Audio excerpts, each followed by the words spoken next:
processo é o seguinte: o governo tem que convocar o Conselho Monetário Nacional, que é Fazenda, Planejamento e Banco Central, e por 2 votos a 1, a não ser que a gente imaginasse a hipótese do Campos Neto votar pela sua própria demissão, né? Por 2 votos a 1, propor ao presidente que mande para o Senado a demissão do presidente da diretoria do Banco Central.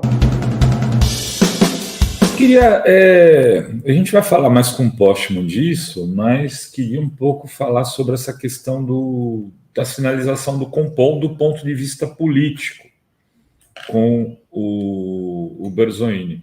Se ele acha que há espaço para uma cassação, para um impeachment do Campos Neto no Senado. A lei prevê, né? A lei é muito clara. Embora eu seja contra a lei da autonomia do Banco Central, acho que o Banco Central é um órgão de Estado e tem que ser tratado como braço do Poder Executivo e não uma instância autônoma. Eu sou contra também essa autonomia das agências. Eu acho que até do ponto de vista de fiscalização elas poderiam ter alguma autonomia, mas a normatização sou radicalmente contra. Isso tem provocado inúmeros prejuízos graves para o Brasil. E o Banco Central é a agência que cuida do sistema financeiro, tanto para a fiscalização dos bancos, a normatização e a definição da taxa básica de juros. Ora, está claro que é uma queda de braço política. Os argumentos, especialmente nessa última ata, a ata não, é o comunicado, a ata vai sair depois. Os argumentos adotados pelos diretores que fazem parte do Copom, e é bom lembrar, são só diretores do Banco Central. O ideal seria ter um comitê de política monetária que incluísse outros ministérios e incluísse também representantes da sociedade civil. Ter, por exemplo, gente da indústria, do comércio, da agricultura e os trabalhadores. E, quem sabe, até uma representação dos consumidores. Mas o fato é que o Copom acaba sendo um instrumento só do Banco Central. Com a autonomia, eles estão prolongando algo que já foi absurdo, porque a taxa de juros do Brasil, Renato, ela foi elevada a 13,7% no momento que a inflação estava beirando 12%. Então, tinha um juro real ali de 1,3%, 1,4%. É alto para a economia, mas perante a inflação não é tão alto assim. A inflação começou a declinar, em parte, por conta das medidas populistas eleitoreiras do Bolsonaro. Teve 3 meses de inflação negativa o ano passado. Eu não chamo de deflação, porque deflação economicamente é outra coisa. Índice negativo não é necessariamente deflação. Poderia ter virado uma deflação, né, Ricardo? Poderia ter virado. Deflação não é bom. Sim. Deflação significa que a economia está fraca. Inflação também não é bom, mas pelo menos a economia está pressionando, teoricamente, quando não é inflação de preços administrados. Então, o que aconteceu com o Banco Central? O Banco Central criou uma lógica de que ele tem autonomia. Na verdade, a impressão que dá é que ele quer afirmar sua autonomia e não analisar as condições da economia.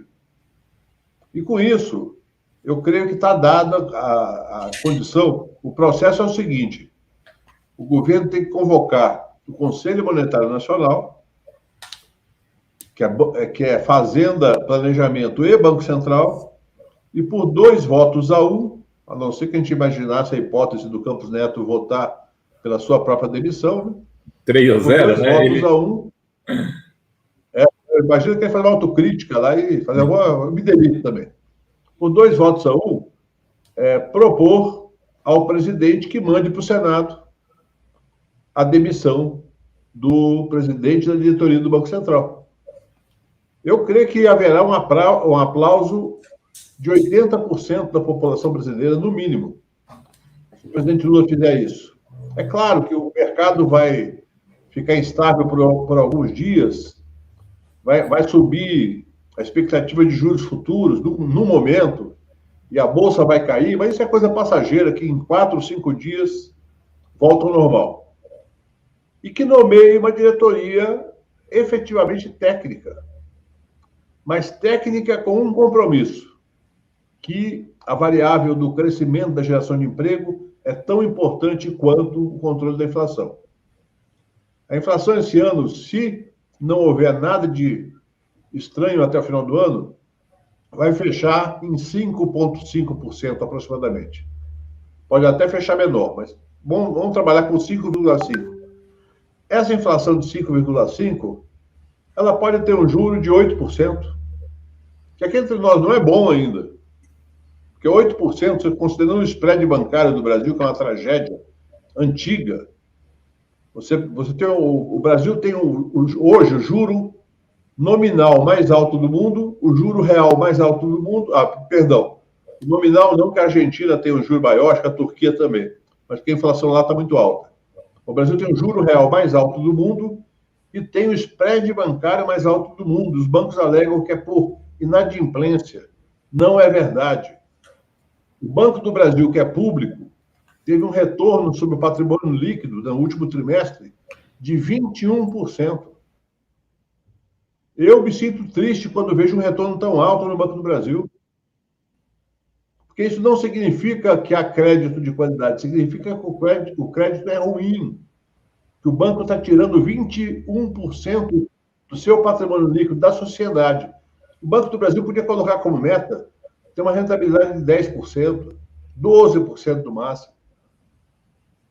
E eu espero que o presidente Lula se debruce sobre isso, porque se deixar só pela diretoria do banco, até porque eles têm participação nos lucros, eles vão querer manter essa rentabilidade tão alta. Portanto, eu sou favorável que reúna o Conselho Monetário Nacional, vote a demissão do Campos Neto da sua diretoria, porque é bom lembrar, não é só ele, e que se nomeiem pessoas reconhecidamente competentes, capazes e comprometidas com o Brasil para o Banco Central. Muito bom, e a pressão está grande, né? Todo o setor industrial, Luísa Trajano, todo mundo pedindo aí a baixa do juros. Gente que precisa de dinheiro para financiar a sua atividade, porque tem gente que tem capital de giro, tem empresa que está ganhando com juro alto, porque ela coloca o seu caixa para render com o Selic. Mas a empresa que precisa tomar dinheiro, especialmente o comércio, mais do que a indústria, mas a indústria também, precisa tomar dinheiro para financiar o seu capital de giro, o dia a dia, para pagar a folha de pagamento. Toma dinheiro, às vezes, por uma semana, por 2 semanas, por 3 semanas, mas toma. E isso daí inviabiliza. Bons empreendimentos são inviabilizados por conta desse juro alto. Famílias, uma família qualquer que, por uma questão de doença, ou porque alguém perdeu o emprego, ela se endivida, não precisa ser nem no cartão de crédito, que aí já é tragédia. Nossa. Ela pega dinheiro no consignado ou num crédito pessoal, ela, se não tiver uma solução de curto prazo, ela pode se arruinar. E isso daí é um crime contra a sociedade brasileira.